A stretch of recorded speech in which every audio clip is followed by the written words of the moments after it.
जय हिंद दोस्तों। Are academy के ऑनलाइन प्लेटफॉर्म से थोड़ा सारे का स्वागत है। एक नवी वीडियो लैके आए हैं, नवा चैप्टर लैके आए हैं CRPF GD ਨੂੰ लैके दे। सो ਅੱਜ ਦਾ ਚੈप्टर है जी प्रॉफिट एंड लॉस, लाभ ਜਾਂ ਹਾਨੀ। सब तो पहला प्रॉफिट या लॉस का एक ट्रेलर देखिए, प्रॉफिट एंड लॉस। ठीक है, लाभ ਜਾਂ ਹਾਨੀ, लाभ या हानि। सब तो पहला हर एक चैप्टर की तरह इसका भी ट्रेलर देखिए। लाभ या हानि के अंदर एक्चुअली ਕਿਹੜੀ ਚੀਜ਼ ਹੁੰਦੀ ਆ, ਲਾਭ ਜਾਂ ਹਾਨੀ, ਇੱਕ ਟ੍ਰੇਲਰ ਦੇਖੀਏ। ਉਸ ਤੋਂ ਬਾਅਦ ਇਸ ਚੈਪਟਰ ਦੇ ਉੱਪਰ ਆਪਣੇ ਕੁਐਸਚਨ ਕਰਨੇ ਆ। ਸਭ ਤੋਂ ਪਹਿਲਾਂ ਪ੍ਰੋਫਿਟ ਐਂਡ ਲਾਸ, ਲਾਭ ਜਾਂ ਹਾਨੀ ਦੇ ਕੁਝ ਇੰਟਰੋਡਕਸ਼ਨ ਹੈ, ਕੁਝ ਟ੍ਰੇਲਰ ਹੈ, ਕਿਹੜੀ ਚੀਜ਼ਾਂ ਆਪਾਂ ਨੂੰ ਧਿਆਨ ਰੱਖਣੀਆਂ ਚੈਪਟਰ ਦੇ ਅੰਦਰ। ਸਭ ਤੋਂ ਪਹਿਲੀ ਗੱਲ, ਚੈਪਟਰ ਦੇ ਅੰਦਰ ਜਦੋਂ ਵੀ ਲਾਭ ਹਾਨੀ ਆਪਾਂ ਚੈਪਟਰ ਕਰਦੇ ਆ, ਸਭ ਤੋਂ ਪਹਿਲੀ ਚੀਜ਼ ਆਪਣੇ ਮਾਈਂਡ ਦੇ ਅੰਦਰ ਆਉਂਦੀ ਹੈ ਖਰੀਦ ਮੁੱਲ। ਸਭ ਤੋਂ ਪਹਿਲੀ ਜਿਹੜੀ ਚੀਜ਼ ਆਪਣੇ ਮਾਈਂਡ ਦੇ ਅੰਦਰ ਆਉਂਦੀ ਹੈ ਉਹ ਆਉਂਦੀ ਹੈ ਖਰੀਦ ਮੁੱਲ। ਠੀਕ ਹੈ ਜੀ, ਸਭ ਤੋਂ ਪਹਿਲੀ ਗੱਲ ਆਪਣੇ ਮਾਈਂਡ ਦੇ ਅੰਦਰ ਆਉਂਦੀ ਹੈ ਜੀ ਖਰੀਦ ਮੁੱਲ ਹੈ। एक खरीद मूल होंगे तो दूजा होएगा बेच मूल। सब तो पहली चीज यही अपने माइंड के अंदर आती है जी, बेच मूल। उस तो बाद खरीद मूल, बेच मूल। बट खरीद मूल ते बेच मूल एक अपनी लैंग्वेज होगी।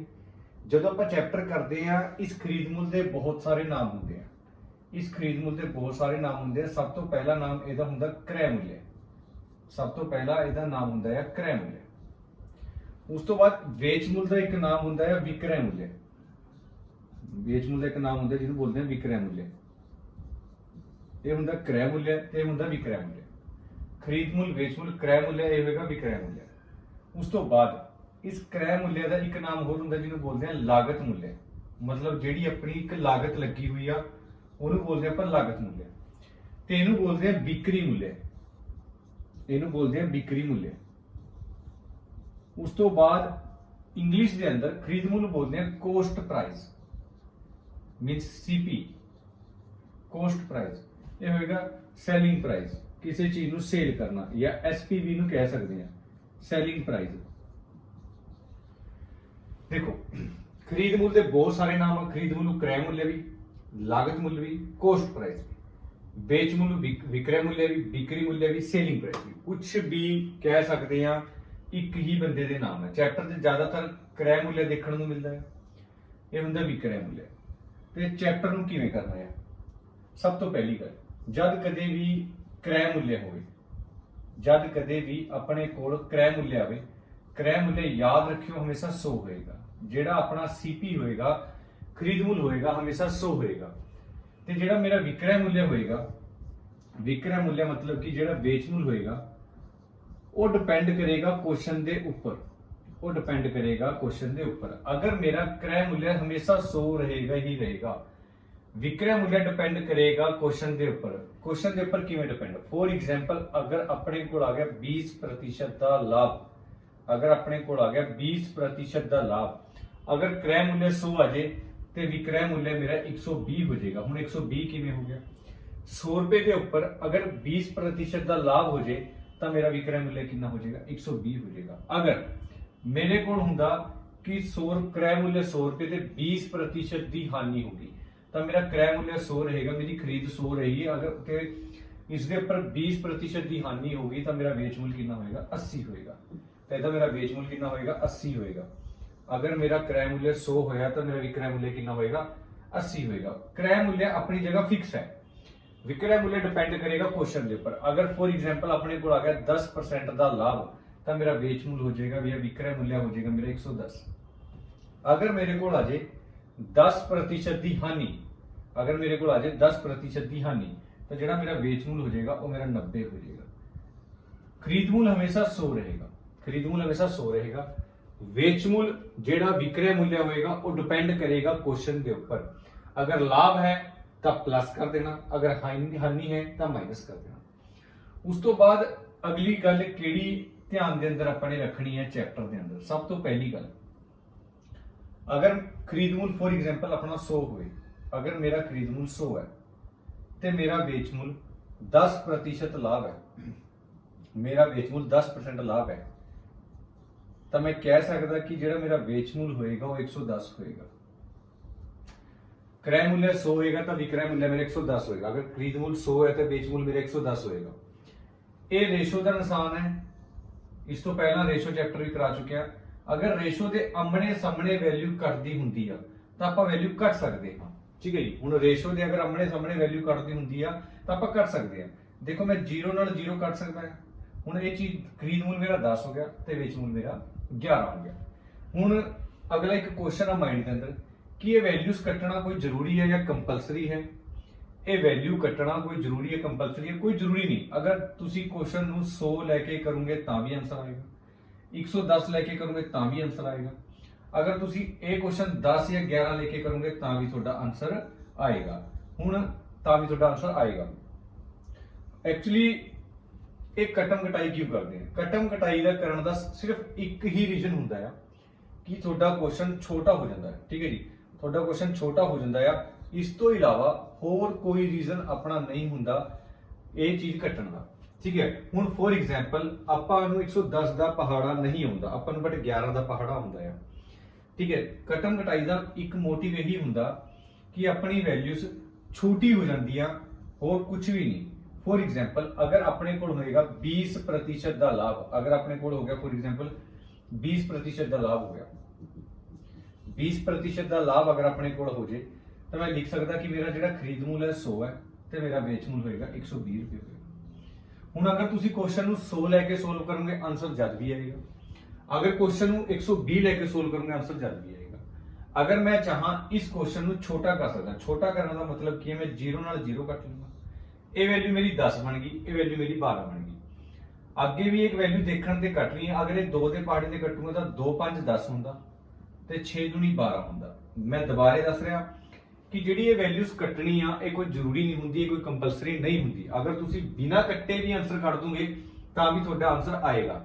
ਕੱਟਣ ਦਾ ਮਤਲਬ ਇਹ ਹੁੰਦਾ ਕਿ 120 ਦੇ ਉੱਪਰ ਕੁਐਸਚਨ ਸੋਲਵ ਕਰਨਾ ਥੋੜਾ ਮੁਸ਼ਕਲ ਹੁੰਦਾ ਹੈ, ਕੁਐਸਚਨ 6 ਦੇ ਉੱਪਰ ਸੋਲਵ ਕਰਨਾ ਬਹੁਤ ਆਸਾਨ ਹੁੰਦਾ ਹੈ। ਹੁਣ ਇਸ ਚੀਜ਼ ਦੇ ਉੱਪਰ ਆਪਾਂ ਨੇ ਆਪਣਾ ਟਾਈਮ ਖਰਾਬ ਨਹੀਂ ਕਰਨਾ। ਅਗਰ ਤਾਂ ਵੈਲਿਊ ਕੱਟਦੀ ਹੋਵੇ, ਸਾਹਮਣੇ ਦਿਖਦੀ ਹੋਵੇ, ਕੱਟ ਸਕਦੇ ਹਾਂ। ਅਗਰ ਨਹੀਂ ਕੱਟਦੀ ਹੋਵੇ ਤਾਂ ਇਹ ਚੀਜ਼ ਆਪਾਂ ਐਦਾਂ ਹੀ ਸੋਲਵ ਕਰ ਲਵਾਂਗੇ। ਉਸ ਤੋਂ ਬਾਅਦ ਅਗਲੀ ਚੀਜ਼ ਕਿਹੜੀ ਆਏਗੀ? ਅਗਲੀ ਚੀਜ਼ ਕਿਹੜੀ ਹੈ? ਹੁਣ ਕੁਐਸਚਨ ਦੇ ਅੰਦਰ ਜਿਹੜੀ ਪਹਿਲੀ ਟਾਈਪ ਹੋਏਗੀ ਆਪਣੀ, ਫੋਰ ਐਗਜ਼ਾਮਪਲ ਪਹਿਲੀ ਟਾਈਪ ਜਿਹੜੀ ਹੁੰਦੀ ਆ, ਆਪਣੇ ਕੋਲ ਕੁਐਸਚਨ ਹੋਊਗਾ ਕਿ ਇੱਕ ਦੁਕਾਨਦਾਰ ਸੀ, ਉਹਨੇ 20% ਲਾਭ ਤੇ ਕੋਈ ਚੀਜ਼ ਵੇਚਦੀ 2400 ਰੁਪਏ ਦਾ। ਇੱਕ ਦੁਕਾਨਦਾਰ ਸੀ, ਉਹਨੇ 20% ਲਾਭ ਤੇ, ਇੱਕ ਦੁਕਾਨਦਾਰ ਨੇ 20% ਲਾਭ ਤੇ ਕੋਈ ਵਸਤੂ 2400 ਰੁਪਏ ਦੀ ਸੇਲ ਕਰਤੀ। 2400 ਰੁਪਏ ਦੀ ਕੋਈ ਵस्तु सेल करती मतलब बेचती में। एग्जाम्पल के तौर पे वस्तु का क्रय मूल्य क्या होगा? तो मतलब क्रय मूल्य अपन ने सीपी दसना है। तो वस्तु का क्रय मूल्य क्या होगा? 20% लाभ पर 2400 रुपए में वस्तु बेच दी, क्रय मूल्य ज्ञात करें। पहला स्टेप क्या होगा? जेड़ा अपना लेफ्ट हैंड रहेगा वो अपनी क्रय मूल्य रहेगा, दैट मींस अपनी खरीद रहेगी। जेड़ा अपना लेफ्ट हैंड रहेगा वो क्रय मूल्य रहेगा, ठीक है। ते जेड़ा मेरा राइट हैंड रहेगा वो मेरा विक्रय मूल्य रहेगा। दो तरीके नाल क्वेश्चन हो जाएगा, दो तरीके नाल क्वेश्चन हो जाएगा। जेड़ा वधिया लगे वो तरीका तुसीं कर सकदे हो। पहला तरीका क्रय मूल्य, ये वाला मेरी वैल्यू होगी विक्रय मूल्य। हुण हजे पहला क्वेश्चन आ, इस करके ये जिहड़ी मैं वैल्यूज लिखी आ, ये जिहड़ी मैं वैल्यूज लिखी आ, इस चीज के उपर टाइम खराब नहीं करना। एक क्रय मूल्य विक्रय मूल्य लिखण दे अंदर टाइम खराब नहीं करना। अपने को एग्जाम के अंदर इन्ना टाइम नहीं हुंदा कि उत्थे क्रय मूल्य विक्रय मूल्य लिखिए। जस्ट पहला क्वेश्चन करन लगे तां करके ये चीज़ां लिखनी पै रही। सब तो पहला स्टैप ਆਪਾਂ ਨੂੰ ਪਤਾ ਜਿਹੜੀ ਮੇਰੀ ਖਰੀਦ ਹੋਏਗੀ ਉਹ ਹਮੇਸ਼ਾ 100 ਰੁਪਏ ਰਹੇਗੀ। ਜਿਹੜੀ ਮੇਰੀ ਖਰੀਦ ਰਹੇਗੀ ਉਹ ਹਮੇਸ਼ਾ ਕਿੰਨੀ ਰਹੇਗੀ? 100 ਰਹੇਗੀ। ਜਿਹੜੀ ਮੇਰੀ ਖਰੀਦ ਰਹੇਗੀ ਉਹ 100 ਰਹੇਗੀ ਤੇ ਮੈਂ 20% ਲਾਭ ਦੀ ਵੈਲਿਊ ਹੈ। 20% ਲਾਭ ਦਾ ਮਤਲਬ ਮੇਰੀ ਵੈਲਿਊ ਕਿੰਨੀ ਹੋਏਗੀ? 120 ਹੋ ਜਾਏਗੀ। ਜਿਹੜਾ ਮੇਰਾ ਵੇਚ ਹੋਏਗਾ 120 ਹੋ ਜਾਏਗਾ। ਹੁਣ ਖਰੀਦ ਮੇਰੀ 100 ਹੈ, ਖਰੀਦ ਹਮੇਸ਼ਾ 100 ਰਹੇਗੀ। ਮੈਂ ਪਹਿਲਾਂ ਵੀ ਦੱਸ ਕੇ ਹਟਿਆ। 20% ਲਾਭ ਦਾ ਮਤਲਬ ਜਿਹੜਾ ਮੇਰਾ ਵੇਚ ਮੁੱਲ ਹੋ ਜਾਏਗਾ 120 ਹੋ ਜਾਏਗਾ। ਅਗਰ 20% ਦੀ ਹਾਨੀ ਹੁੰਦੀ ਤਾਂ ਵੈਲਿਊ ਮੇਰੀ 80 ਹੋ ਜਾਣੀ। उस तो बाद अगर वैल्यूज दिखदियां कट्टनी कट सकते हैं, नहीं कट्टनी जब भी मेरा आंसर आ जाएगा। बट मैं इस क्वेश्चन को कट के देखदा, मैं 0 नाल 0 कट के मेरा ये वैल्यू 10 बन गई, ये वैल्यू मेरी 12 बन गई। अगर तुसी चाहते तो ये वैल्यू अगे भी कर सकते, 2 5 10 ते 6 दूनी 12। अगर तुसी कटना चाह रहे कट सकते हैं, नहीं कटना चाहते नहीं जी। हुण मैनूं पता लग गया कि मेरी खरीद है वो 10 रुपये, जिहड़ी मेरी बेच मूल्य है मेरा 12 रुपये। मेरा खरीद 10 है, बेच मूल्य 12 है। 2400 रुपए में वस्तु बेच देता है, 2400 रुपए में वस्तु बेच देता है। विक्रय मूल्य मेरा 12 ते क्वेश्चन के अंदर गिवन है 2400। विक्रय मूल्य मेरा 12 बट क्वेश्चन के अंदर गिवन है 2400। हुण सिंपल दी गल है, जेडी ये मेरी वैल्यू आई है, जेडी मेरी वैल्यू आई है 2400 रुपए में बेच देता है। ਆਪਾਂ ਹੁਣ ਆਪਣੀ ਜਿਹੜੇ ਵੇਚ ਹੈ ਉਹ 12 ਰੁਪਏ, ਆਪਣੀ ਜਿਹੜੀ ਵੇਚ ਹੈ ਉਹ 12 ਰੁਪਏ, ਬਟ ਕੁਐਸਚਨ ਵਾਲੇ ਨੇ ਜਿਹੜੀ ਵੇਚ ਗਿਵਨ ਆ 2400 ਰੁਪਏ ਵੇਚ ਗਿਵਨ ਕੀਤੀ ਹੋਈ ਹੈ। ਆਪਣੀ ਜਿਹੜੀ ਵੇਚ ਹੈ ਉਹ 12 ਰੁਪਏ, ਬਟ ਕੁਐਸਚਨ ਵਾਲੇ ਨੇ ਆਪਾਂ ਨੂੰ ਵੇਚ ਜਿਹੜੀ ਵੇਚ ਹੈ ਉਹ 2400 ਰੁਪਏ ਗਿਵਨ ਕੀਤੀ ਹੋਈ। ਤੇ ਵਸਤੂ ਦਾ ਕ੍ਰੈ ਮੁੱਲ ਗਿਆਤ ਕਰੇ, ਦੈਟ ਮੀਨਸ ਖਰੀਦ ਮੁੱਲ ਦੱਸਣਾ ਤੇ ਵੇਚ ਮੁੱਲ ਦੇ ਆਉਣਾ। ਹੁਣ ਯਾਦ ਰੱਖਿਓ, ਇੱਕ ਸਾਈਡ ਹੁੰਦੀ ਹੈ ਖਰੀਦ ਮੁੱਲ, ਇੱਕ ਹੁੰਦਾ ਵਿਕਰੈ ਮੁੱਲ ਹੈ, ਮਤਲਬ ਇੱਕ ਖਰੀਦ ਤੇ ਇੱਕ ਵੇਚ। खरीद क्वेश्चन के अंदर या तो खरीद मूल्य गिवन होएगा या बेच मूल्य गिवन होएगा, दोनों चों एक चीज गिवन होएगी, दोनों चों एक चीज गिवन होएगी। जेडी चीज गिवन है, फॉर एग्जांपल अगर ए वाली चीज दी हुई तो ए वाली चीज पूछेगा, अगर ए वाली चीज दी हुई तो ए वाली चीज पूछेगा। अगर मेरी खरीद 10 है तो बेच मूल्य कितना होया 12 होया। 12 की वैल्यू क्वेश्चन वाले ने 2400 गिवन की हुई है, 12 की वैल्यू क्वेश्चन वाले ने 2400 गिवन की हुई है। हुण परसेंटेज चैप्टर रेशियो चैप्टर के अंदर सेम इदा दी इक्वेशन पहला भी आई थी, मैं उधर भी सिखा के आया सीगा कि ये वैल्यू कितना सोल्व करनी। 12 ਨੂੰ ਕਿਹੜੀ ਰਕਮ ਨਾਲ 12 ਨੂੰ ਕਿਹੜੀ ਰਕਮ ਨਾਲ ਗੁਣਾ ਕਰਾਂ। 12 ਮੇਰੀ ਵੇਚ 12, क्वेश्चन वाले ਦੀ ਕਿੰਨੀ ਹੈ 2400। 12 ਨੂੰ ਕਿਹੜੀ ਰਕਮ ਨਾਲ ਗੁਣਾ ਕਰਾਂ ਮੇਰਾ 2400 ਆ ਜਾਏ। 12 ਨੂੰ ਕਿਹੜੀ ਰਕਮ ਨਾਲ ਗੁਣਾ ਕਰਾਂ ਮੇਰਾ 2400 ਆ ਜਾਏ। ਪਤਾ ਠੀਕ ਹੈ, ਨਹੀਂ ਪਤਾ ਇਹ 2400 ਅੰਦਰ ਤੇ 12 ਬਾਹਰ। ਇਹ ਹੁੰਦੀ ਆ 1 ਯੂਨਿਟ ਦੀ ਵੈਲਿਊ ਕੱਢਣੀ, 1 ਯੂਨਿਟ ਦੀ ਵੈਲਿਊ ਮਤਲਬ 12 ਚੀਜ਼ਾਂ ਅਗਰ 2400 ਦੇ ਬਰਾਬਰ ਹੈ, ਅਗਰ 12 ਚੀਜ਼ਾਂ 2400 ਦੇ ਬਰਾਬਰ ਹੈ ਤਾਂ ਇੱਕ ਚੀਜ਼ ਕਿਸ ਦੇ ਬਰਾਬਰ ਹੋਗੀ। 12 ਏਕਮ 12 ਤੇ 12 ਦੂਣਾ 24, 12 ਏਕਮ 12 ਤੇ 12 ਦੂਣਾ 24, 2 0 ਦੀ 2 0 ਐਡਜਸਟਮੈਂਟ, ਮਤਲਬ 1 ਯੂਨਿਟ ਦੀ ਵੈਲਿਊ ਮੇਰੀ ਕਿੰਨੀ ਆ ਗਈ 200 ਆ ਗਈ। ਅਗਰ ਮੈਂ 12 ਨੂੰ 200 ਨਾਲ ਮਲਟੀਪਲਾਈ ਕਰੂੰਗਾ ਤਾਂ ਮੇਰਾ ਕਿੰਨਾ ਆ ਜਾਏਗਾ 2400 ਆ ਜਾਏਗਾ। ਆਪਾਂ ਇਹਨੂੰ ਦੇਸੀ ਲੈਂਗੁਏਜ ਦੇ ਅੰਦਰ ਕਨਵਰਟ ਕਰ ਸਕਦੇ, ਮਤਲਬ 12 ਚੀਜ਼ਾਂ ਅਗਰ 2400 ਦੇ ਬਰਾਬਰ ਤਾਂ ਇੱਕ ਚੀਜ਼ ਕਿੰਨੇ ਦੇ ਬਰਾਬਰ ਹੋਏਗੀ 200 ਦੇ ਬਰਾਬਰ ਹੋਏਗੀ। ਅਗਰ 12 ਚੀਜ਼ਾਂ 2400 ਦੇ ਬਰਾਬਰ ਤਾਂ ਇੱਕ ਚੀਜ਼ ਕਿੰਨੇ ਦੇ ਬਰਾਬਰ ਹੋਏਗੀ 200 ਦੇ ਬਰਾਬਰ ਹੋਏਗੀ। 200 ਗੁਣਾ 10, 200 ਗੁਣਾ 10 ਮੇਰਾ ਜਿਹੜਾ ਆਨਸਰ ਆ ਜਾਏਗਾ ਉਹ 2000 ਆ ਜਾਏਗਾ। 200 ਗੁਣਾ 10 ਅਗਰ 1 ਯੂਨਿਟ 200 ਦੇ ਬਰਾਬਰ ਹੈ ਤਾਂ 10 ਯੂਨਿਟਾਂ ਕਿੰਨੇ ਦੇ ਬਰਾਬਰ ਹੋਏਗੀ 2000 ਦੇ ਬਰਾਬਰ ਹੋਏਗੀ। ਇਸ ਕੁਐਸਚਨ ਨੂੰ ਕਰਨ ਦਾ ਪਹਿਲਾ ਤਰੀਕਾ, ਇਹ ਦੁਬਾਰੇ अगर मेरी खरीद मूल्य 100 है तो बेच मूल्य मेरा 120 है, ठीक है जी। ये मेरा हो गया क्रय मूल्य तो ये मेरा हो गया विक्रय मूल्य, ठीक है। अगर आमने सामने वैल्यू कटती हुए कट सकते हैं, नहीं कटना ही आंसर जज भी आएगा। हुण बेच मूल्य 2400 रुपए गिवन सीगा, बट मेरी जिहड़ी बेच है वो 12 रुपये, क्वेश्चन के अंदर मेरी बेच है 2400 रुपये। 12 नूं किहड़ी रकम नाल गुणा करा मेरा 2400 आ जाए। 12 एकम 12 ते 12 दूना 24, 200 का मेरा मल्टीपल आ गया। 12 एकम 12 ते 12 दूना 24, 200 का मेरा मल्टीपल आ गया। जेडी चीज नाल ये गुणा हुई उसे नाल इस नूं करांगे। जब मैं 10 गुणा 100 किया तो मेरा आंसर आ गया 2000, 2000 मेरा आंसर आ गया। इस क्वेश्चन नूं करने का पहला तरीका, इस क्वेश्चन नूं करने का पहला तरीका। दूजा तरीका किहड़ा इस क्वेश्चन नूं करने का? दूजा तरीका यह है, फॉर एग्जाम्पल अपने कोल आ गया 20% का लाभ, 20% का लाभ ते कोई चीज 2400 रुपए की बेची आ, 2400 रुपए की बेची आ ते क्रय मूल्य दसना है, ते क्रय मूल्य दसना है। 2400 रुपए की बेची है ते क्रय मूल्य दसना है। हुण सब तो पहला तरीका आपां ये चीज नोट करनी है, जिहड़ी ए वाली वैल्यू गिवन है 2400, कोई भी वैल्यू गिवन है जिहड़ी 2400 गिवन आ, ये एक्चुअली खरीद मूल्य आ या बेच मूल्य आ। ये मेरी वैल्यू खरीद मूल्य आ या फिर बेच मूल्य आ। हुण ये इन्नी गल क्लीयर आ, ये बेच आ, ये किहड़ी चीज आ बेच आ। अगर ये बेच दी वैल्यू आ, हुण 20% लाभ है, 20% लाभ है। हुण थोड़ी देर पहले ही दस के हटिया कि जिहड़ा मेरी खरीद होएगी वो हमेशा 100 होएगी। बेच डिपेंड करती है सवाल के उपर, अगर लाभ दिया तो मैं प्लस कर दूंगा, अगर हानि दी तो माइनस कर दूंगा। ये खरीद मेरी 100 हुई तो मेरा बेच कितनी हो जाएगी 120 हो जाएगी, 120 हो जाएगी। तो इन्नी गल क्लीयर है, जिहड़ी 2400 आ ये 120 की वैल्यू आ, मतलब 2400 रुपए की कोई चीज बेची है, क्वेश्चन वाले ने कितनी वैल्यू गिवन करी हुई 120 हुई। हुण 120 किवें आ गया 20% का लाभ हो गया। अगर 20% का लाभ हो गया तो खरीद मूल्य दसना, जिहड़ी चीज भी तुसीं दसनी है वो साइड च लिखनी है। हुण खरीद मूल्य दसना है, खरीद मूल्य हमेशा कितना हुंदा है 100 हुंदा है। दोबारा इक्वेशन बना के दस रहे हैं। सब तो पहली चीज अपन एक वैल्यू लिखी है 2400, अपन एक वैल्यू लिखी है 2400 ਤੇ 20% ਦਾ ਲਾਭ। ਇਹ 2400 ਮੇਰੀ ਵੇਚ ਆ। ਵੇਚ ਹਮੇਸ਼ਾ ਕਿਆ ਹੁੰਦੀ ਹੈ, ਡਿਪੈਂਡ ਕਰਦੀ ਹੈ ਸਵਾਲ ਦੇ ਉੱਪਰ। ਜਿਹੜੀ ਮੇਰੀ 2400 ਵੇਚ ਆ, 2400 ਦੀ ਵੈਲਿਊ ਗਿਵਨ ਕਰੀ ਹੋਈ ਹੈ 20% ਦਾ ਲਾਭ, ਤਾਂ ਮਤਲਬ 120। ਖਰੀਦ ਮੁੱਲ ਦੱਸਣਾ ਦਾ ਖਰੀਦ ਮੁੱਲ ਮਤਲਬ ਕਿੰਨਾ ਹੋਇਆ, 100 ਹੋਇਆ। ਜਦੋਂ ਮੈਂ 1 0 ਨਾਲ 1 0 ਕਰ 12 × 12 ਤੇ 12 × 24 20 ਆਇਆ। 20 × 10 100 ਕਿੰਨਾ ਹੋ ਗਿਆ, 2000 ਮੇਰਾ ਆਨਸਰ ਹੋ ਗਿਆ। ਇਸ ਕੁਐਸਚਨ ਨੂੰ ਕਰਨ ਦਾ ਦੂਜਾ ਤਰੀਕਾ, ਇਹ ਬੜਾ ਈਜ਼ੀ ਤਰੀਕਾ ਹੈ, ਬਟ ਇਹਦੇ ਅੰਦਰ ਥੋੜੀ ਜਿਹੀ ਚੀਜ਼ ਧਿਆਨ ਦੇਣੀ ਹੈ ਕਿ ਜਿਹੜੀ ਵੈਲਿਊ ਗਿਵਨ ਆ ਉਹ ਕਿਸ ਦੀ ਵੈਲਿਊ ਗਿਵਨ ਆ। 2400 ਰੁਪਏ ਮੇਰੀ ਵੇਚ ਆ, ਤੇ ਵੇਚ ਦੀ ਵੈਲਿਊ ਕਿੰਨੀ ਹੈ, 120 ਮਲਟੀਪਲਾਈ 100। 0 ਨਾਲ 0 ਕੱਟ ਗਈ, 12 × 24 ਤੇ 2000 ਮੇਰਾ ਆਨਸਰ ਆ ਗਿਆ। ਹੁਣ क्वेश्चन पेपर करिए आप।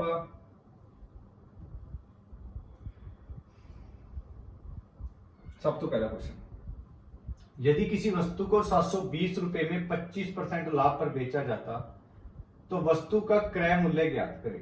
पहला तरीका क्वेश्चन करने का, क्रय मूल्य दसना। ए साइड मेरी क्रय मूल्य होंगी, ए वाली साइड मेरी विक्रय मूल्य होंगी है, ठीक है। अगर खरीद मूल्य तो हमेशा अपनी जगह फिक्स है तो 100 रहेगा। वेच मूल्य डिपेंड करता है सवाल के ऊपर, वेच मूल्य डिपेंड करता है सवाल के ऊपर। 25% का लाभ, 25% का लाभ का मतलब होंगे 125। 25% का लाभ का मतलब होंगे 125। हुण आमने सामने अगर वैल्यू कटती हुए तुसीं कर सकते हैं, अगर नहीं कटनी आंसर जद भी मेरा आ जाएगा। हुण अगर मैं इहनूं 25 के पहाड़े से कट्टा तो 25 × 25 ते 25 चौके 100 होंगे, तो 25 × 5 125 होंगे। सवाल मेरा छोटा हो जाएगा, होर कुछ भी नहीं। जदों मैं 25 के पहाड़े से कट्टा 25 चौके 100 ते 25 × 5 125, सवाल छोटा हो जाएगा। ये वैल्यू 4 होगी, वैल्यू मेरी 5 होगी। इसका मतलब मेरी जी खरीद हुई वो 4 रुपये आ, तो जी मेरी वेच आ वो कितनी है 5 रुपये। हुण क्वेश्चन के अंदर अपने चेक करना है कि जो 720 रुपये है वैल्यू गिवन आ वो खरीद आ या बेच आ। 720 रुपये में बेचा जाता है।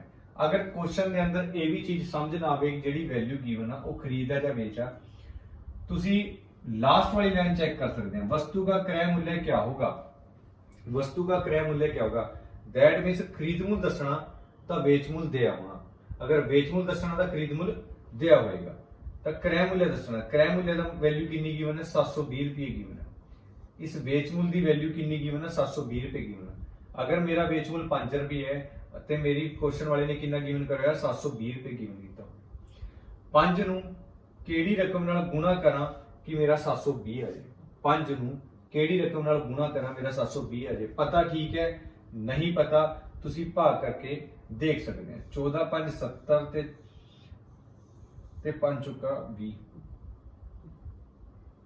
बचा 2 5 चौका 20 144 से कटती गई वैल्यू, ठीक है। पता ठीक है, नहीं पता तुसी भाग करके देख सकते हैं। 1 यूनिट की वैल्यू कर सकते हैं। 720 अगर तुसी 5 नाल भाग करोगे तो 5 × 5 बचा 2, ये आया ते 22 ते 5 चौका 20 ते 5 चौका 20 144 के ऊपर अपनी वैल्यू घट गई। अगर पता ठीक है, नहीं पता तुसी डिवाइड करके चेक कर सकते हो। 1 यूनिट की वैल्यू 144 होगी तो 4 यूनिटा की वैल्यू कितनी होगी 144 × 4। 144 × 4 जैसे करना 4 चौके 16 का 6 14 चौक 56 ते 5 1 57, ठीक है जी। 14 चौक 56 ते 157 ये आ जाएगा 576 रुपये ਤੁਹਾਡਾ खरीद मूल्य आ जाएगा। तो पहला तरीका इस क्वेश्चन ਨੂੰ ਕਰਨ ਦਾ 4 ਤੋਂ 5 5 ਦੀ ਵੈਲਿਊ 720 144 ਦਾ ਮਲਟੀਪਲ 144 × 144 576 ਮੇਰਾ ਆਨਸਰ ਆ ਜਾਏਗਾ। ਦੂਜਾ ਤਰੀਕਾ ਇਸ क्वेश्चन ਨੂੰ ਕਰਨ ਦਾ, ਦੂਜਾ ਤਰੀਕਾ ਇਸ क्वेश्चन ਨੂੰ ਕਰਨ ਦਾ 720 ਰੁਪਏ ਵੇਚ ਮੁੱਲ ਗਿਵਨ ਆ। ਮੈਂ ਪਹਿਲਾਂ ਦੱਸਿਆ, ਹੁਣ 720 ਰੁਪਏ ਦੱਸਣਾ। 720 ਰੁਪਏ ਗਿਵਨ ਆ ਸਵਾਲ ਦੇ ਅੰਦਰ, 720 ਰੁਪਏ ਦੇ ਹੋਣਾ ਤੇ 720 ਕੀ ਚੀਜ਼ ਹੈ ਵੇਚ ਮੁੱਲ। ਹੁਣ ਵੇਚ ਮੁੱਲ ਕਿਵੇਂ ਬਣਦਾ ਹੈ, ਵੇਚ ਮੁੱਲ ਬਣਦਾ ਆ 100 ਦੇ ਅੰਦਰ या तो जोड़ के या फिर घटा के। जोड़ना उस टाइम है जो क्वेश्चन के अंदर लाभ गिवन है, घटाना उस टाइम है जो क्वेश्चन के अंदर हानि गिवन है। हूँ 720 रुपये एक वेच मूल्य की वैल्यू है। 25% का लाभ कितना हो जाएगा 125 हो जाएगा। 25% का लाभ का मतलब कितना हो जाएगा 125 हो जाएगा। क्रय मूल्य दसना है, मैं पहला भी दसिया जिहड़ी चीज दसनी होंदी आ उस साइड के अंदर अपने लिख लेनी है। जिहड़ी चीज दसनी आ उस साइड, अगर खरीद मूल्य दसना तो खरीद मूल्य लिखूंगे, वेच मूल्य दसना तो वेच मूल्य लिखूंगे। ये परसेंट का 100 नहीं आया, ये आया मेरा खरीद मूल्य का 100। क्रय मूल्य हमेशा कितना होंगे, स्टार्टिंग के ट्रेलर के अंदर भी दस गया क्रय मूल्य मेरा हमेशा 100 होंगे। क्रय मूल्य हमेशा मेरा कितना होंगे 100 होएगा। जो मैं एक पहाड़ से कट्टिया जो एक पहाड़ से कट्टिया तो 25 5 125 ते 25 चौके 100 कट गए। 25 5 125 ते 25 चौके 100। जो ये वाली वैल्यू कट्टी है मैं तो मेरी वैल्यू गई 144 की। 144 ਗੁਣਾ 4 ਹੁੰਦਾ ਆ 4 ਚੁਕੇ 16 ਦਾ 6 ਹਾਸਲ ਆਇਆ 1 14 ਚੁਕ 56 ਤੇ 1 57 576 ਰੁਪਏ ਮੇਰਾ ਖਰੀਦ ਮੁੱਲ ਆ ਗਿਆ ਤੇ 576 ਮੇਰਾ ਖਰੀਦ ਮੁੱਲ ਆ ਗਿਆ। ਉਮੀਦ ਕਰੂੰਗਾ ਪਹਿਲਾ ਕੁਐਸਚਨ ਕਲੀਅਰ ਹੋਵੇਗਾ। ਦੂਜਾ ਕੁਐਸਚਨ ਜਿਹੜਾ ਤਰੀਕਾ ਤੁਹਾਨੂੰ ਵਧੀਆ ਲੱਗੇ ਉਹ ਵਾਲਾ ਤੁਸੀਂ कर सकते हैं। मान लो पहला क्वेश्चन, दूसरा क्वेश्चन, पहले का आंसर 576। यदि किसी वस्तु का क्रय मूल्य 1000 रुपए है, मान लो खरीद मूल्य 100 रुपये है, एक क्रय है मेरी ते मेरी भी क्रय। अगर खरीद मूल्य 100 है, 20% लाभ, 20% लाभ का मतलब होता है 120, 20% लाभ का मतलब होता है 120। अगर खरीद मूल्य 100 तो बेच मूल्य कितना मेरा 120 आ जाएगा। खरीद मूल्य कितना होया मेरा 100 होया, खरीद मूल्य कितना होया मेरा 100। क्वेश्चन वाले ने खरीद मूल्य एक्चुअली कितना गिवन करे होया, क्रय मूल्य 1000 रुपए है, खरीद मूल्य मेरा 100 आया, बट क्वेश्चन वाले ने मेरा खरीद मूल्य गिवन किया होया 1000। 100 ਨੂੰ ਕਿਹੜੀ ਰਕਮ ਨਾਲ ਗੁਣਾ ਕਰਾਂ ਕਿ ਮੇਰਾ 1000 ਆ ਜਾਏ। 100 ਨੂੰ ਕਿਹੜੀ ਰਕਮ ਨਾਲ ਗੁਣਾ ਕਰਾਂ ਮੇਰਾ 1000 ਆ ਜਾਏ, ਦੇਖਣ ਤੋਂ ਹੀ ਪਤਾ ਲੱਗਦਾ 10 ਨਾਲ ਮਲਟੀਪਲਾਈ ਕਰ ਦੂੰ। 100 ਨੂੰ ਅਗਰ 10 ਨਾਲ ਗੁਣਾ ਕਰੋਗੇ ਤਾਂ ਮੇਰਾ 1000 ਆ ਜਾਏਗਾ। ਜਿਹੜੀ ਚੀਜ਼ ਨਾਲ ਇਹ ਗੁਣਾ ਹੋਈ ਉਸੇ ਚੀਜ਼ ਨਾਲ ਇਹਨੂੰ ਮਲਟੀਪਲਾਈ ਕਰ ਦੂੰਗੇ। ਹੁਣ ਕਈਆਂ ਦੇ ਮਾਈਂਡ ਦੇ ਅੰਦਰ ਇੱਕ ਕੁਐਸਚਨ ਚੱਲਦਾ ਕਿ ਇਸ ਵਾਰ ਵੈਲਿਊ ਇਸ ਵਾਲੀ ਸਾਈਡ क्यों नहीं रखी, इस बार इस वाली साइड वैल्यू क्यों नहीं रखी। देखो अगर तक खरीद मूल्य गिवन तो खरीद मूल्य के नीचे रखना, अगर बेच मूल्य गिवन तो बेच मूल्य के नीचे रखना है। हुण पहले ही गिवन कितना होया कि यदि किसी वस्तु का क्रय मूल्य 1000 रुपए है, अपना खरीद मूल्य 100 है तो 20% का लाभ का मतलब 120। हुण कईयां दे माइंड के अंदर एक क्वेश्चन है सर जी तुसीं वैल्यू नहीं कट्टी, वैल्यू कट्टनी है कट लो, नहीं कट्टनी आंसर जद भी आ जाएगा। मैं पहला भी स्टार्टिंग के अंदर दस्या अगर मैं वैल्यू कट के करूंगा तो भी मेरा आंसर आ जाएगा। ठीक है, उम्मीद करूंगा क्वेश्चन क्लियर होएगा। अगर दूजा तरीका तुसीं करना है, दूजा तरीका हैगा अगर 1000 रुपये गिवन है, 1000 रुपये किस दी वैल्यू गिवन है, 1000 रुपये वैल्यू गिवन है खरीद मूल्य दी, जिहड़ी 1000 रुपये है क्रय मूल्य है, ये 1000 रुपये क्रय मूल्य है, क्रय मूल्य की वैल्यू गिवन है। एक्चुअली जिस दी वैल्यू गिवन है उनकी नीचे आता। इस बारी कईयों का डाउट होना जी 100 इस वाली साइड क्यों नहीं लिया, इस वाली साइड 100 क्यों नहीं लिया। एक्चुअली जेडी चीज अगर खरीद मूल्य की वैल्यू गिवन आ तो खरीद मूल्य की वैल्यू ही नीचे आएगी। हुण हाँ ये दसना भी क्रय मूल्य क्या होगा, जेडी चीज दसनी वो वाली चीज साइड आएगी। हुण जेडी चीज दसनी वाली साइड आएगी 20% का लाभ, 20% का लाभ का मतलब की होता है 120 होएगा। हुण कईयां दे माइंड दे अंदर एक डाउट है जी 100 इधर क्यों नहीं लिया, पिछली बार 100 इधर लिया सीगा, पिछली बार 100 इधर लिया सीगा क्योंकि खरीद मूल्य पूछा सीगा। इस क्वेश्चन के अंदर बेच मूल्य पूछा था, इस करके बेच मूल्य की वैल्यू इस वाली साइड लई है। ते 120 क्यों लई, क्योंकि 20% का लाभ हैगा, 20% का लाभ का मतलब क्या होएगा 120 होएगा। जब मैं 2 0 नाल 2 0 कट्टी 120 गुना 10 करूंगा तो मेरा आंसर 1200 आ जाएगा। 120 गुना 10 करूंगा तो मेरा आंसर कितना आ जाएगा 1200 मेरा आंसर आ जाएगा। उम्मीद करूंगा क्वेश्चन क्लियर होगा सारे, उम्मीद करूंगा क्वेश्चन सारे क्लियर होगा।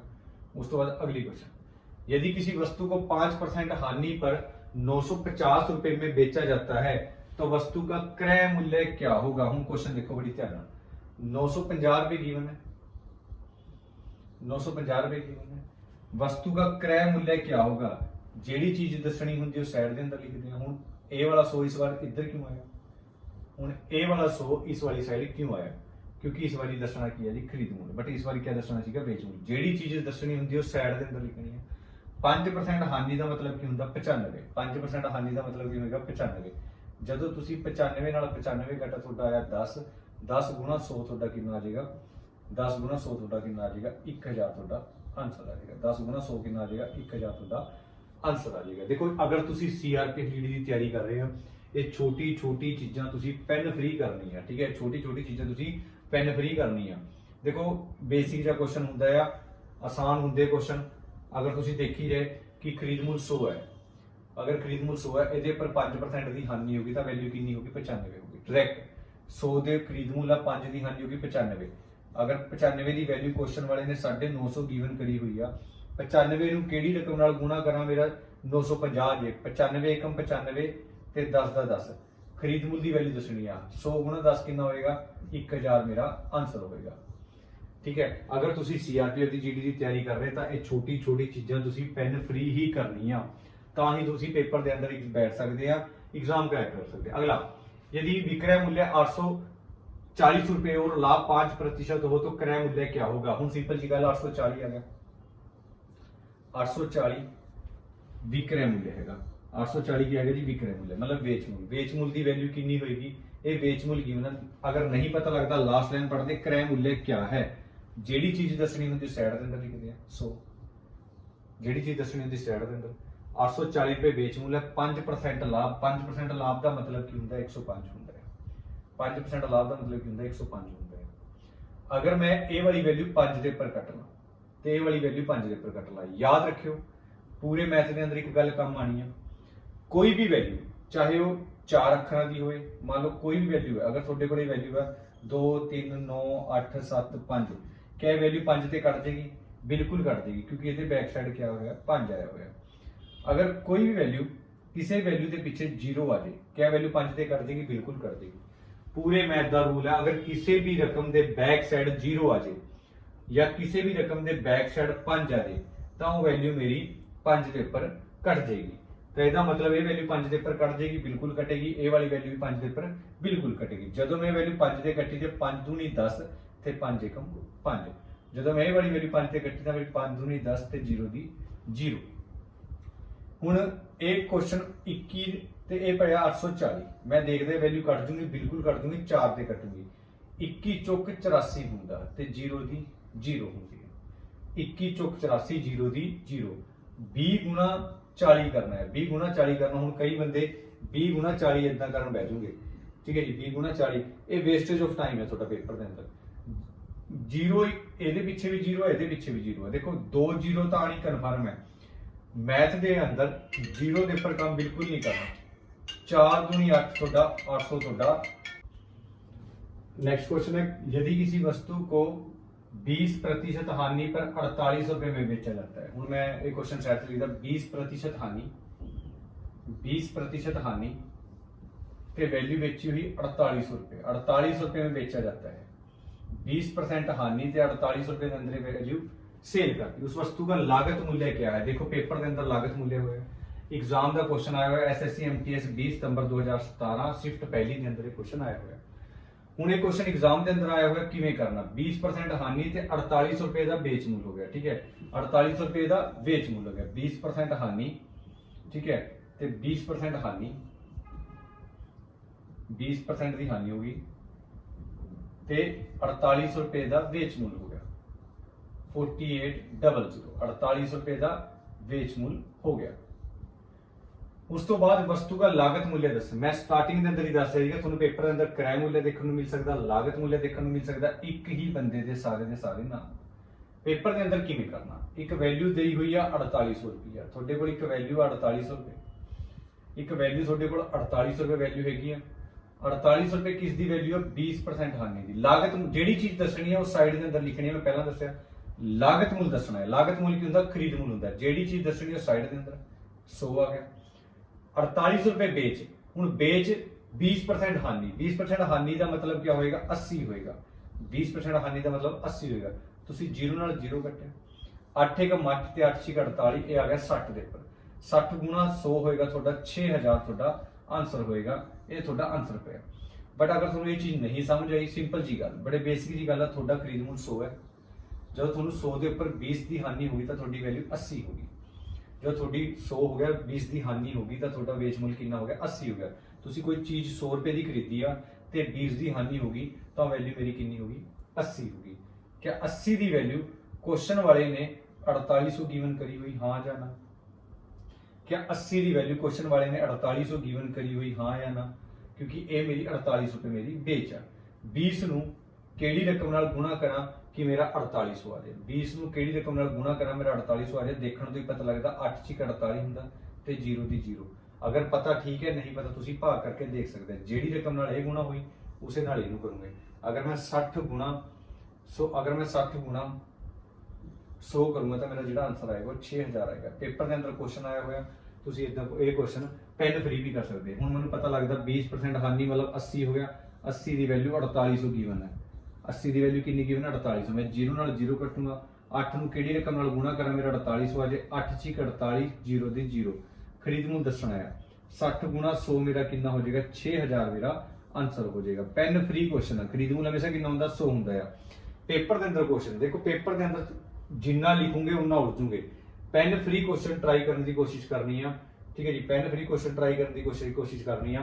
अगला क्वेश्चन है, पेपर के अंदर क्वेश्चन आया हुआ है जी, एक स्कूटर 30,000 रुपए में खरीदा जाता है। सिंपल जी गल है, 30,000 रुपए के अंदर एक स्कूटर खरीद लिया, उस तो बाद 3,000 रुपए उसकी मरम्मत पर खर्चा आया, मतलब 3,000 रुपए। ਇਹਦਾ मतलब ये है जी, ਜਿਹੜੇ 3,000 रुपए गए वो भी अपने पल्ले हुए हैं, 3,000 रुपए गए हैं वो भी अपने पल्ले हुए। ਇਹਦਾ मतलब ਜਿਹੜੀ ਆਪਣੀ ਖਰੀਦ है वो अपनी 3300 रुपया मेरी खरीद है, जी मेरी खरीद है वो मेरी 3300 रुपये है।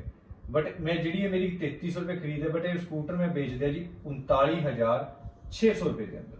ये जो मैं स्कूटर सेल कर दिया 39,600 रुपये के अंदर मैं ये चीज सेल करती। अगर मैं कह सकता कि मेरी जी खरीद है 33,000 है तो मेरी बेच है 39,600, ठीक है जी। जी मेरी खरीद है वो 33,000 है ਤੇ ਮੇਰੀ ਵੇਚ ਆ 39,600, 39,600। ਜਿਹੜੀ ਮੇਰੀ ਖਰੀਦ ਹੈ ਉਹ 33,000 ਹੈ ਤੇ ਜਿਹੜੀ ਮੇਰੀ ਵੇਚ ਹੈ ਉਹ ਹੈਗੀ ਆ 39,600। ਅਗਰ ਦੇਖਿਆ ਜਾਏ ਤੁਸੀਂ ਅਗਰ ਆਮਣੇ ਸਾਹਮਣੇ ਵੈਲਿਊ ਕੱਢਦੀ ਹੋਵੇ ਕੱਟ ਵੀ ਸਕਦੇ ਆ, 2 ਜ਼ੀਰੋ ਨਾਲ 2 ਜ਼ੀਰੋ ਕੱਟ। ਜਿਹੜੀ ਮੇਰੀ ਖਰੀਦ ਹੈ ਉਹ 330 ਰੁਪਏ ਹੈ ਤੇ ਮੇਰੀ ਵੇਚ ਹੈ 396 ਰੁਪਏ। ਅਗਰ ਤੁਸੀਂ ਨਾ ਵੀ ਕੱਟੋਗੇ ਆਨਸਰ, ਤੁਹਾਡਾ ਆਨਸਰ ਜਦ ਵੀ ਆ ਜਾਏਗਾ। अगर मैं 330 रुपए की चीज 396 रुपए के अंदर सेल करूंगा तो सिंपल जी गल है, मैं 66 रुपए का प्रॉफिट हो जाएगा। 60 देखो, अगर मैं 396 रुपए के अंदर कोई चीज सेल करूंगा तो मेरी खरीद 330 रुपए की आ, तो इसका मतलब जो मेरा प्रॉफिट है वो 66 रुपए का है। हाँ या ना, जो मेरा प्रॉफिट है वो 66 रुपए का है। अगर मैं कोई चीज 330 रुपए की खरीद के 396 रुपए के अंदर बेचूंगा, जो मेरा प्रॉफिट है वो 96 रुपए 66 रुपए है। ਜਿਹੜਾ ਮੇਰਾ ਪ੍ਰੋਫਿਟ ਆ ਉਹ 66 ਰੁਪਏ ਹੈਗਾ।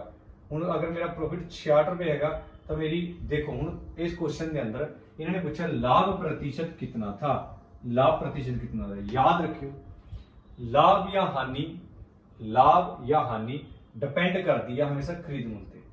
लाभ या हानि हमेशा डिपेंड करती है खरीद मूल्य। 66 रुपए थोड़ा आंसर आ गया, बट आंसर ऑप्शन के अंदर है नहीं क्योंकि आंसर पूछा है परसेंटेज के अंदर। लाभ या हानि डिपेंड करती है ऑप्शन के ऊपर, लाभ या हानि डिपेंड करती है ऑप्शन के ऊपर। खरीद मूल्य कितना है 330 रुपये हैगा। 66 रुपए का लाभ हो गया, किस दे पर हो गया, खरीद मूल्य के ऊपर हो गया, ते नाल ही परसेंट का 100 हो गया। 66 रुपए का प्रॉफिट 330 रुपए के ऊपर नाल परसेंट का 100। हुण मैं 0 नाल 0 कट लवां, 0 नाल 0, 33 एकम 33, 33 दूना 66 हुंदा ते 10 दूना 20 हुंदा, ते जिहड़ा मेरा लाभ हो गया वो 20% का हो गया। ये क्वेश्चन पेपर के अंदर आया हुआ SSC MTS 9 अगस्त 2019 पेपर के अंदर क्वेश्चन पूछा हुआ है। जान के एक नंबर बड़ा दिया हुआ है ताकि तुम उत्थे जाके कंफ्यूज हो जाओ। उस तो बाद देखो किवें करना है। सब तो सिंपल जी गल, एक चीज सी मतलब अपने 30,000 रुपये मेरी खरीद आ तो 300 रुपये मैं उसकी मरम्मत लगा दी, तो दैट मीनस जी मेरी खरीद मूल होएगा 3,000 33,000 00, ठीक है जी, 33,000 मेरी होगी। उस तो बाद जो मैं सेल कर दिया 39,600 का मैं चीज सेल कर दी। अगर तुम ना भी कटोगे, सिंपल जी गल, अगर कोई चीज मैं 33,000 की खरीद के 39,600 की बेचांगा तो मैं 6600 रुपये का प्रॉफिट हो जाएगा। तो मैं किन्ने का प्रॉफिट हो जाएगा 6600 रुपये का। अगर तुम वैल्यू ना कटो, जो 6600 रुपये का प्रॉफिट होया किस ते होएगा, खरीद मूल्य ते होएगा। खरीद मूल्य कितना मेरा 33,000 रुपया मेरा खरीद मूल्य, नाल परसेंट का 100 आएगा। 2 जीरो नाल मेरी 2 जीरो कट गई, तो मैं देखा 1 जीरो नाल मेरी 1 जीरो कट गई। 33 एकम 33, 33 दूना 66 हुंदा ते 0 दी 0, जो मेरा आंसर आएगा 20% मेरा आंसर आएगा। उम्मीद करूंगा क्वेश्चन क्लियर होएगा, ठीक है। अगला क्वेश्चन बड़ा सिंपल है। एक वस्तु का क्रय मूल्य 80 रुपए है, उस पर 20 रुपये खर्च होता है। हुण किसी चीज दे मेरी जी खरीद मूल्य है, क्रय मूल्य होंदा 80 रुपये, 20 रुपये मेरा उहदे पर खर्च हो गया। इसका मतलब जो मेरी खरीद सीगी वो 100 रुपये की होगी, जी मेरी खरीद है वो 100 रुपये की हो चुकी है। तो बट वो चीज मैं सेल करती 120 रुपये की, जी मेरी खरीद है वो 100 रुपये की है, बट मैं सेल करती 120 की। अगर कोई चीज 100 रुपये की चीज मैं 120 के अंदर सेल करांगा तो मेरा जो प्रॉफिट होएगा 20 रुपये का प्रॉफिट होएगा, 20 रुपये का लाभ होया। अगर मैं कोई चीज 100 रुपये की खरीद के 120 की सेल कर दूंगा तो मैंने 20 रुपये का प्रॉफिट होएगा। लाभ होए चाहे हानि होए डिपेंड करता हमेशा खरीद मूल्य ते। जो मेरा खरीद मूल्य कितना है 100 है। आंसर परसेंट के अंदर पूछा ता करके परसेंट का 100 लगाऊंगा, 100 नाल 100 कट गई, वैल्यू मेरा जो आंसर आया कितना आया 20% मेरा आंसर आया। उस तो बाद नेक्स्ट क्वेश्चन, एक व्यक्ति ने 1200 रुपए में एक पुरानी मशीन खरीदकर उसकी मरम्मत पर 200 रुपए खर्च किए इस व्यक्ति ने उस मशीन को 1680 रुपए में बेच दिया तो उसका लाभ प्रतिशत क्या होगा। ਸਿੰਪਲ ਜੀ ਗੱਲ ਆ, 1200 ਰੁਪਏ ਦੀ ਇੱਕ ਮਸ਼ੀਨ ਖਰੀਦੀ ਹੈ, 200 ਰੁਪਏ ਮੁਰੰਮਤ ਤੇ ਲਗਾਏ ਤਾਂ ਇਹਦਾ ਮਤਲਬ 1400 ਰੁਪਏ ਉਸ ਬੰਦੇ ਦੀ ਖਰੀਦ ਹੋਊਗੀ। ਜਿਹੜੀ ਉਸ ਬੰਦੇ ਦੀ ਖਰੀਦ ਹੋਗੀ 1400 ਹੋਗੀ ਤੇ ਉਸ ਬੰਦੇ ਨੇ ਉਹ ਚੀਜ਼ 1680 ਰੁਪਏ ਦੇ ਅੰਦਰ ਸੇਲ ਕਰਤੀ। ਜਿਹੜੀ ਉਹ ਚੀਜ਼ ਸੀਗੀ 1680 ਰੁਪਏ ਦੇ ਅੰਦਰ ਸੇਲ ਕਰਤੀ। ਅਗਰ ਕੋਈ ਚੀਜ਼ 1400 ਦੀ ਖਰੀਦ ਕੇ 1680 ਚ ਸੇਲ ਕਰਨੀ ਆ ਤਾਂ ਇਹਦਾ ਮਤਲਬ 280 ਰੁਪਏ ਦਾ ਆਪਾਂ ਨੂੰ ਲਾਭ ਹੋ ਗਿਆ, 280 ਰੁਪਏ ਦਾ ਆਪਾਂ ਨੂੰ ਪ੍ਰੋਫਿਟ ਹੋ ਗਿਆ। ਲਾਭ ਜਾਂ ਹਾਨੀ ਡਿਪੈਂਡ ਕਰਦਾ ਹੈ ਖਰੀਦ ਮੁੱਲ ਤੇ। ਖਰੀਦ ਕਿੰਨੀ ਹੈ ਮੇਰੀ 1400 ਰੁਪਏ ਮੇਰੀ ਖਰੀਦ ਆ ਤੇ ਮੈਂ ਪਰਸੈਂਟ ਦੇ ਨਾਮ ਦਾ ਕੀ ਪਾਉਣਾ ਹੈ 100 ਪਾਉਂਗਾ। ਪਰਸੈਂਟ ਦੇ ਨਾਮ ਦਾ ਜਦੋਂ ਮੈਂ 100 ਪਾਇਆ ਤਾਂ ਮੇਰੀ 20 ਨਾਲ 20 ਵੈਲਿਊ ਘਟ ਗਈ। 14 ਏਕਮ 14 ਤੇ 14 ਦੂਣਾ 28 ਹੋ ਗਿਆ ਤੇ 0 ਦੀ 0 ਆਨਸਰ ਕਿੰਨਾ ਆਇਆ 20%। ਇਹਦਾ ਵੀ ਆਨਸਰ ਸੇਮ ਆਇਆ। ਠੀਕ ਹੈ, ਆਸਾਨ ਕੁਐਸਚਨ ਸੀਗਾ, ਈਜ਼ੀ ਕੁਐਸਚਨ। ਪਹਿਲੀ ਟਾਈਪ ਦੇ ਕੁਐਸਚਨ ਆਲਮੋਸਟ ਸਾਰੇ ਦੇ ਕਲੀਅਰ ਹੈ। ਇਸ ਤੋਂ ਬਾਅਦ ਬਹੁਤ ਸਾਰੇ ਕੁਐਸਚਨਸ ਨੇ ਨੈਕਸਟ ਵੀਡੀਓ ਦੇ ਅੰਦਰ ਲੈ ਕੇ ਆਉਂਗਾ। ਬਹੁਤ ਸਾਰੇ ਕੁਐਸਚਨ ਨੇ, ਹਰ ਇੱਕ ਟਾਈਪ ਦਾ ਕੁਐਸਚਨ ਤੁਹਾਡੇ ਇਹਦੇ ਅੰਦਰ ਮਿਲੂਗਾ ਤੁਹਾਨੂੰ, हर एक टाइप का क्वेश्चन। उम्मीद करूंगा पहली टाइप क्लियर होएगी। अगर पहली टाइप क्लियर है तो यस लिख दो।